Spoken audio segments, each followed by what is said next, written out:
안녕하세요 여러분. 8월 29일 금요일 아침이 밝았습니다. 일주일이 참 빨리 지나가죠. 내일은 토요일입니다. 오프라인으로 둘스 오피스에서 6시 30분에 새벽 기도회로 모이고요. 제가 이번 주일 9월 1일 밤부터 15일까지 한국에 다녀옵니다. 다음 주부터 2주 동안은 우리 하루 한 말씀을 잠시 쉬도록 하겠습니다. 여러분 성경 통독도 열심히 해주시고 또 성경을 묵상하는 시간들 게으르지 않게 함께 보내주시기를 부탁드립니다. 오늘 우리에게 주신 말씀은 룻기 3장입니다.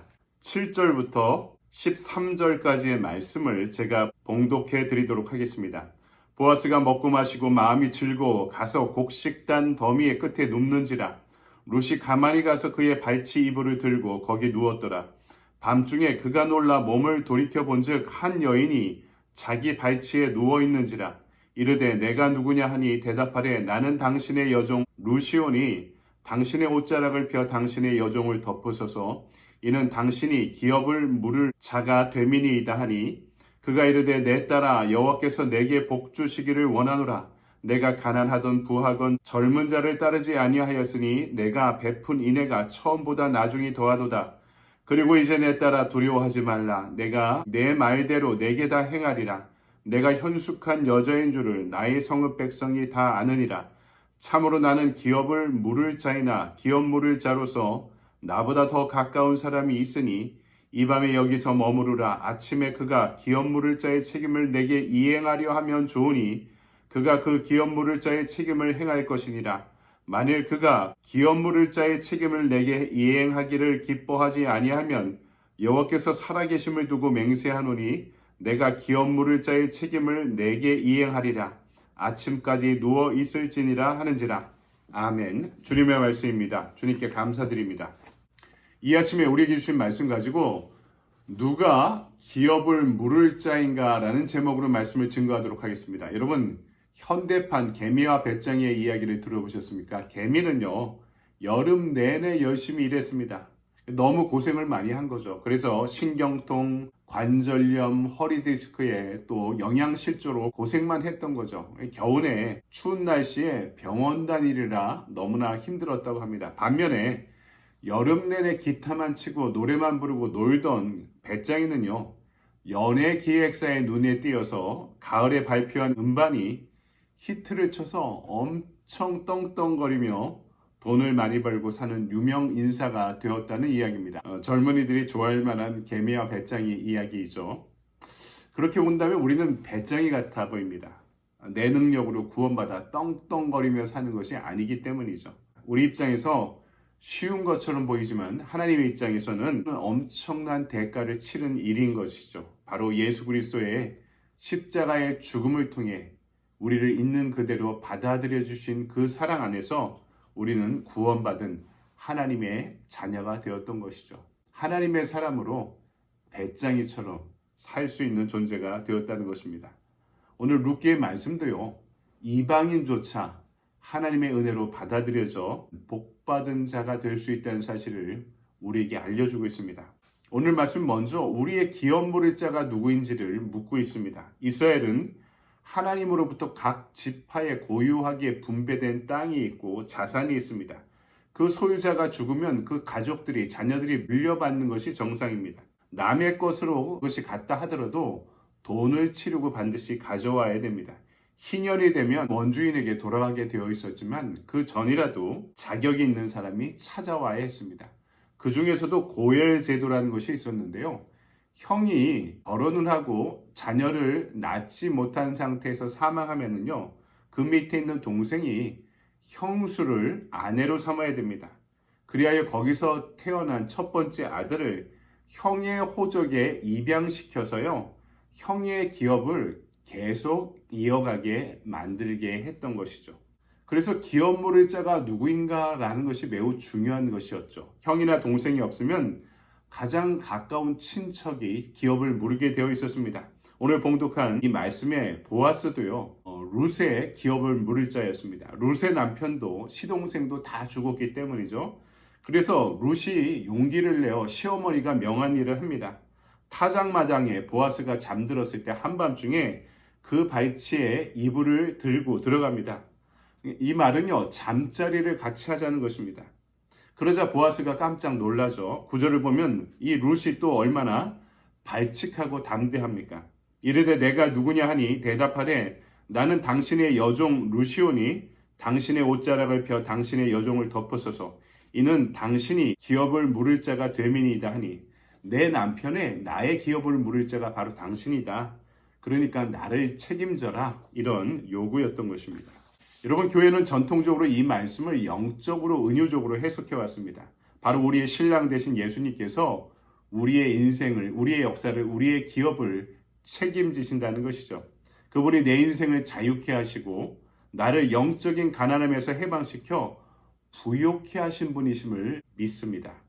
세상의 기업을 끊임없이 추구하던 내가 이제 우리의 신분과 정체성을 분명히 해야 됩니다. 나의 기업은 주님께서 물러주시는 것입니다. 책임져 주시는 것입니다. 그것도 차고 넘치도록 풍성한 것으로 채워주실 줄 믿습니다. 혹여 세상의 기업을 나에게 맡기신다면 더욱더 그분의 큰 영광을 위해 사용하기 위해서임을 알아야 되고, 혹여 세상의 기업이 내게 없더라도 부족하더라도 그분께서는 더 큰 은혜의 기업으로 우리를 채워주실 줄 믿습니다. 다시 9절 하반부를 보니 당신의 옷자락을 펴 당신의 여종을 덮으소서라고 룻이 이렇게 말합니다. 다른 말로 내 인생을 당신이 책임져 달라는 뜻이기도 합니다. 이것이 믿음이죠. 이것이 은혜 받을 자의 모습이기도 합니다.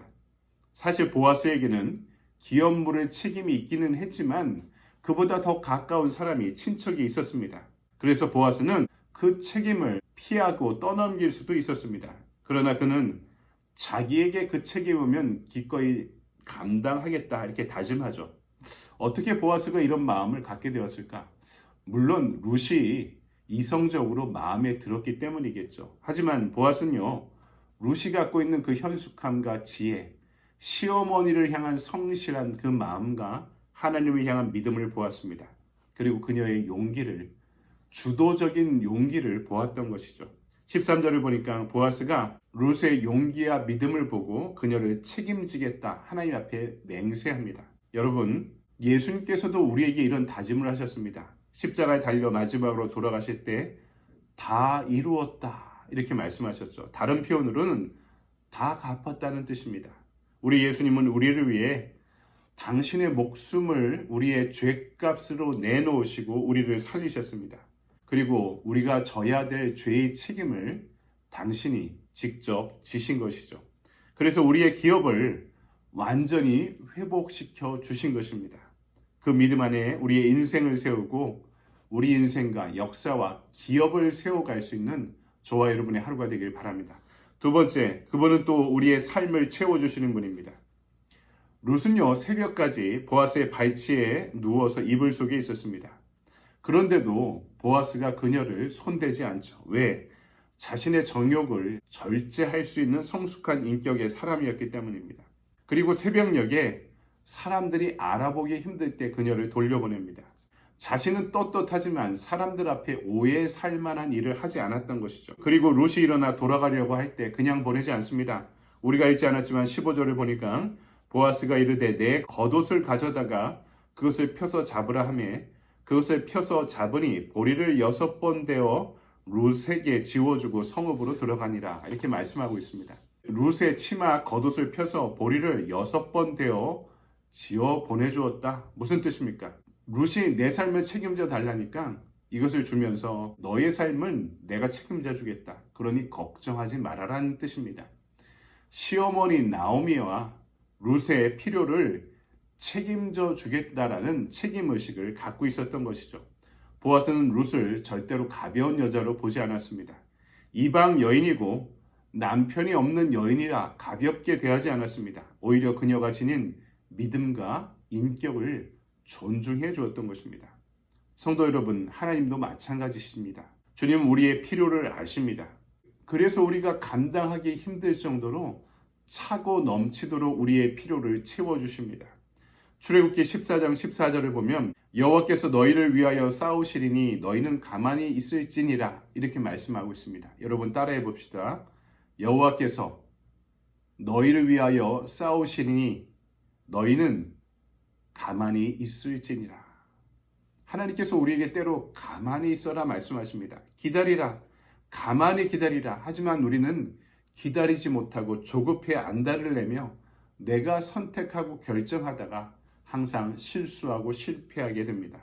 오늘 이 시간 하나님은 우리에게 너희는 잠잠히 주님을 기다리라 말씀하십니다. 왜냐하면 하나님께서 약속하신 일을 반드시 이루시기 때문입니다. 왜냐하면 예수님께서 우리의 기업을 물을 자가 되셨기 때문이죠. 룻이 보아스를 만났듯이 우리의 기업을 물을 우리의 주님을 만나고 교제하고 믿음으로 의지하며 나아가는 하루가 되기를 주님의 이름으로 간절히 축원드립니다. 아멘. 적용의 질문을 볼까요? 오늘 내 인생의 기업 물을 자는 누구이십니까? 그분을 향해 믿음으로 의지하며 나아가는 하루를 보냅시다. 내 인생의 기업 물을 자는 우리의 주님이십니다. 또 적용의 질문을 제안으로 또 권면의 말씀으로 했습니다. 나의 기업 물을 자인 주님을 향해 믿음으로 의지하며 나아가는 여러분의 복된 하루 보내시기 바랍니다. 여러분 오늘도 좋은 하루 보내십시오. 감사합니다.